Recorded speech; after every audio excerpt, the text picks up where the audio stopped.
I appreciate Kobe so much, so much, so much.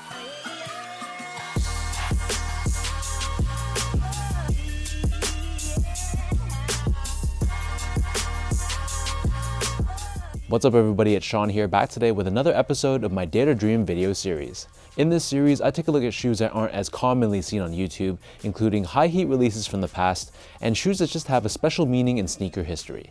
So today we'll be going a few years back and taking a closer look at the OVO Air Jordan 10 in this white and gold colorway. So before we go into the details about this specific colorway, I want to give you guys some background information about the Air Jordan 10 in general. So the Air Jordan 10, of course, was the 10th signature sneaker for Michael Jordan, and it was designed by who else? Tinker Hatfield.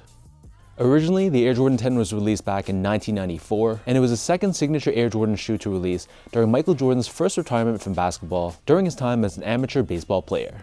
So the Air Jordan 10, while it's not necessarily one of the more popular models of the Air Jordan line, it would go on to release a ton of very legendary colorways like the Steel 10s, the Powder Blues, the Chicago 10s, and the Seattle 10s as well. And in fact, when Michael Jordan made his return to the NBA in March of 1995, suiting up that now infamous number 45, he actually wore the Chicago Air Jordan 10s for the majority of the time until the Air Jordan 11s were ready. So the Air Jordan 10 would go on to retro numerous times between its original launch in the mid-90s up until the mid-2010s. And by that point, Canadian rapper Drake was already immensely popular, and his OVO, or October's Very Own label, had already collaborated with Jordan Brand various times by that point. So these were essentially PEs or player edition versions that were exclusive to Drake and his friends and family, but we had seen by that point he had worn special edition versions like the Air Jordan 3 OVO and the Drake vs. Lil Wayne Air Jordan 3s as well. So all those special shoes weren't available to the general public, but in 2015, that was the year that marked the first official OVO Jordan collaboration that had an official, actual public release. So this pair in my hand right here was it. They initially released in very limited numbers to everyone's surprise at an OVO Los Angeles pop-up shop in April of 2015. So not only did this white colorway release, but they also dropped the black colorway as well, with the black pair having its wider official release during February of 2016 during the NBA All-Star Game in Drake's hometown of Toronto. But for those that missed out on this pair in April, they had its official wider release on September 12th of 2015, where they were even sold in boutiques here in Toronto like Livestock and Exclusivity. So the style code for this shoe is 819-955-100, and the official colorway for this shoe is Summit White, Metallic Gold, and White. And because this was a limited Drake collaboration, they retailed for an increased price of $225 US, which is the equivalent to roughly 300 Canadian. So being from Toronto myself, I know when these released, this was a huge deal for the city, as Drake is one of our own, and by extension, we kind of consider this as a Toronto collaboration. And I know this might be a bit of a hot take, but even though there's been various other collaborations since this release, like for example, the Air Jordan 12, which is considered very, very popular and sought after, for me, I have a soft spot for this Air Jordan 10. And I gotta say, I think I consider this white Air Jordan 10 to be my all-time favorite OVO collaboration that released to the public. So jumping straight into the details, let's give you guys a closer look. So the majority of the upper of this shoe, this is constructed using a very soft pebbled white colored leather. The leather quality on the shoe feels very top-notch, and this beautiful pebbled leather runs down the entire length of the shoe. Overlaid on the bottom of the sides of the shoe, the mud guards here, these are constructed out of these faux stingray skin overlays. And depending on the angle that you're looking at the shoe in, it sort of has this glistening look to it. This same stingray leather is seen underneath the eyelets of the shoe, and then the eyelets are constructed out of the Summit White colored nylon.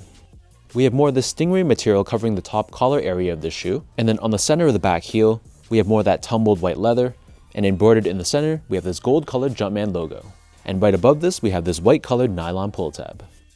For the laces, just like all your other Air Jordan 10s, these come with these very thick white colored rope laces. And in between this, we have these horizontal elastic straps, which helps the Air Jordan 10 really lock down and hug the midfoot area of your foot.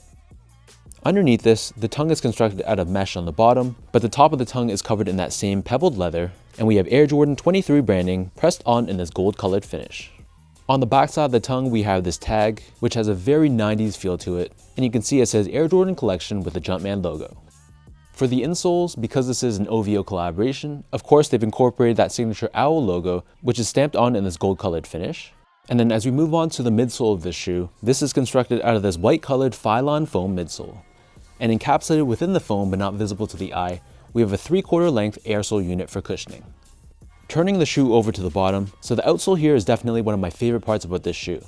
This is done in this translucent gold colored finish with the speckling of gold throughout. Underneath the forefoot, we have OVO branding, and we have this gold colored Jumpman on the bottom heel. And just like all your other Air Jordan 10s, it lists out a bunch of Michael Jordan's accomplishments pre his first retirement, including things like the 88 dunk champion, 87 scoring title, and scoring 63 points in 1986. So that pretty much breaks down all you need to know about the backstory and the look and design of these Air Jordan 10 OVOs. Like I said earlier, this is probably my favorite OVO Air Jordan collaboration to release to the public.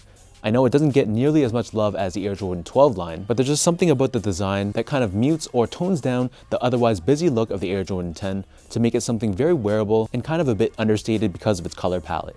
And I know these aren't necessarily going for too much money on the secondary market right now at least, but it's definitely a must-have to own in my collection, and in fact I actually have two pairs, one to rock and one to stock. And just as a final point, for those watching this video and are curious about how the Air Jordan 10 fits, so generally I find that the Air Jordan 10 fits a little bit snug because of these elastic cables on the midfoot area. So I feel like if you have narrow, normal, or slightly wide feet, true to size should be good. But if you have really wide feet or you prefer more of a generous, roomy feel, then you can definitely go up a half size as well. So that pretty much breaks down all I gotta say. Let me know in the comment section down below what you guys think about this white and gold Air Jordan 10 OVO. And as always, if you guys want to follow me, I'm on Instagram at sgo8. You can check me out on Twitter at sean.go and visit my website as well at seango.ca. So until next time, thank you so much for watching. Hopefully you guys enjoyed this installment of my Dare to Dream video series, and I'll catch you guys all in the next one.